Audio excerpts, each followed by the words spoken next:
Olá, meu nome é Bruno Maciel e eu vou apresentar o trabalho sobre a avaliação da geração de microplásticos a partir da degradação de polímeros. Mas afinal, o que é um polímero? A palavra polímero tem origem grega, onde poli significa muito e mero significa partes. Essa palavra é utilizada para se referir a esses materiais, pois as macromoléculas desses compostos se originam através de ligações de várias unidades de moléculas pequenas que a gente chama de monômeros. Existem diversas classificações para os polímeros. Por exemplo, quanto ao número de monômeros. Eles podem ser homopolímeros, se possuírem apenas um tipo de monômero, ou copolímeros, que são derivados de dois ou mais tipos de monômeros. Além disso, podemos classificá-los quanto à sua natureza. Polímeros naturais, ou biopolímeros, ocorrem na natureza, como a borracha e as proteínas. Já os polímeros sintéticos, ou artificiais, são produzidos em laboratório, como o PVC, polietileno, o PBAT, que no caso foi o alvo do nosso trabalho. Bom, agora que sabemos o que são polímeros, vamos seguir para o que eles se tornam ao se degradarem, os microplásticos. São, como o nome sugere, pequenos pedaços de plástico com medidas inferiores a 5 milímetros, que podem ser encontrados em forma de fibras, fragmentos ou grânulos. Esses podem ser de origem primária ou secundária. A origem primária são liberados diretamente para o ambiente, na forma de pequenas partículas. Podem se formar de diversas maneiras, como através da lavagem de roupa ou do desgaste de pneus. Já os microplásticos secundários se fragmentam diretamente no meio ambiente, que pode ocorrer através da biodegradação, fotodegradação ou hidrólise. Uma vez no oceano, os microplásticos podem entrar na cadeia alimentar humana através da bioacumulação. Além disso, também podem atuar como captores de poluentes orgânicos persistentes que são altamente nocivos, e os microplásticos podem ainda aumentar a toxicidade dessas substâncias.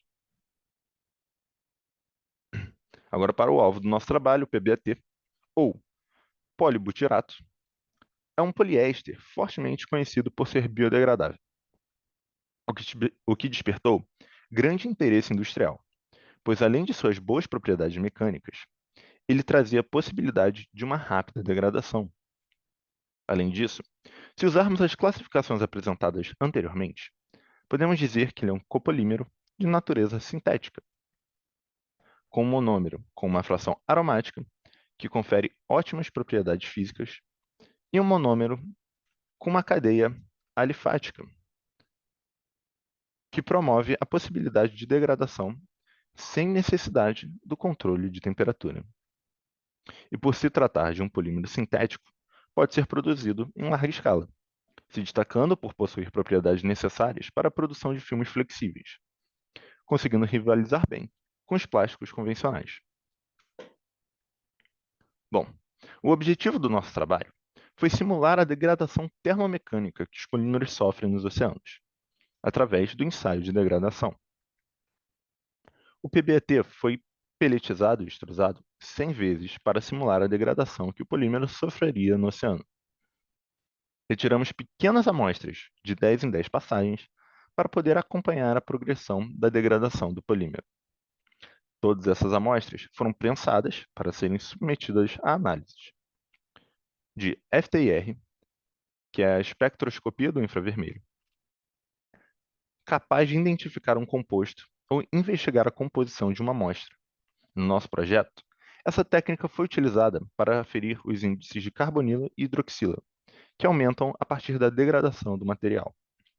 A ressonância magnética nuclear, que pode fornecer informações detalhadas sobre a estrutura, a dinâmica, o estado de reação e o ambiente químico das moléculas. Nessa técnica, o núcleo é excitado por um campo magnético, saindo do seu estado fundamental. E o tempo que ele leva para retornar ao seu estado fundamental é conhecido como tempo de relaxação, que consegue nos dizer se a estrutura da amostra é maleável ou rígida. E, por fim, o DRX, utilizando para determinar a estrutura atômica e molecular de um cristal, no qual os átomos cristalinos fazem com que um feixe de raio-x que incide sobre eles difrate em direções específicas, o que faz ser possível determinar as posições dos átomos nos cristais. Apesar de terem sido realizadas as 100 passagens do material, por enquanto só possuímos os dados tratados das análises até as 40 passagens. Vamos então passar para os resultados. Possuímos os resultados das análises de DRX do PBAT puro com 1, 10, 20, 30 e 40 passagens. A partir dessas análises, fizemos os cálculos de cristalinidade para cada uma das amostras. Através do DRX, podemos ver quando há o início de degradação das amostras, com aumento da cristalinidade. O resultado esperado é o aumento da cristalinidade em um momento inicial, e depois, conforme o material vai se quebrando e sua estrutura diminuindo, como podemos observar na tabela. Contudo, pode ser que esse pequeno aumento da cristalinidade que podemos observar seja por conta da utilização da extrusora. Como estamos realizando uma simulação de degradação termomecânica, estamos dando energia para esse material, que pode estar causando um alinhamento do mesmo, assim, aumentando a sua cristalinidade. Logo, não podemos ter os testes como conclusivos para a degradação do PBAT, e pretendemos realizar um estudo para refinar e calcular os índices de carbonila e hidroxila para ver se realmente não estão presentes no material. Além disso, realizamos o FTIR e também temos os resultados do PBAT puro, com 1, 10, 20, 30 e 40 passagens. Conseguimos perceber uma grande semelhança entre os gráficos. E o principal, que é a banda das carbonilas, em torno dos 1700, não possui grande diferença entre o PBAT puro e o PBAT com 40 passagens. Assim, podemos dizer que é muito provável que, com 40 passagens, ainda não tenha ocorrido o início da degradação, mas esperamos que com as demais passagens essa degradação já tenha ocorrido. Além disso, possuímos os resultados da RMN, do PBAT puro, com 1, 10, 20, 30 e 40 passagens. Podemos observar, através do RMN, o tempo de relaxamento médio da amostra, que está relacionado com a mobilidade de suas cadeias. Se o tempo médio de relaxação diminui, significa que as cadeias estão relaxando mais rapidamente, ou seja, são formadas por estruturas maleáveis. No gráfico, podemos observar dois domínios, o maior referente às partes mais rígidas das amostras, e o menor pode ser referente à umidade. Podemos observar que o PBAT tem 58 milissegundos de tempo de relaxação, que vai diminuindo até chegar a 55 milissegundos. No PBAT, com 40 passagens, que é o resultado esperado para indicar a formação de cadeias mais maleáveis. Porém, não é relevante o suficiente para ser conclusivo se de fato houve ou não o aumento na maleabilidade das cadeias.